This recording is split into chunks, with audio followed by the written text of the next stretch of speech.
26 কোটি টাকা তোমরা আত্মসাৎ করেছো বলে ডক্টর ইউনূসকে প্রধান আসামি করে এই মামলা দায়ের করা হয়।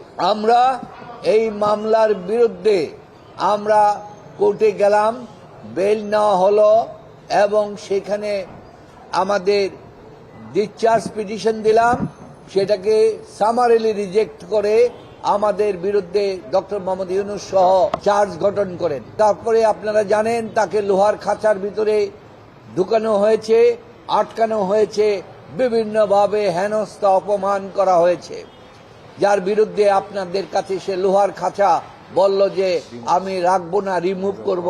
উনি ক্ষমতা আসার পর রিমুভ করে দিয়েছেন, তাও আপনারা জানেন। ডক্টর মোহাম্মদ ইউনূস সাহেব বললেন আমি ক্ষমতায় আছি, আমি কোনো সরকারের অনুগ্রহ চাই না।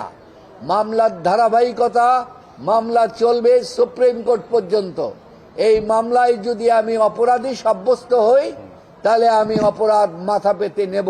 সমস্ত কিছু বিচার বিশ্লেষণ করে কোর্ট দেখলেন যে এই মামলাটি সঠিক না, এটা মিথ্যা, এটা বানোয়াট। এই কারণ বিবেচনা করে মহামান্য সুপ্রিম কোর্ট আনএনিমাসলি, কোনো ডিভিশন নাই, সবাই একমত হয়ে এই মামলা থেকে ডক্টর মোহাম্মদ ইউনূস সহ বাকি যারা 7 জন আছেন সবাইকে এই মামলা থেকে খালাস দিয়েছেন।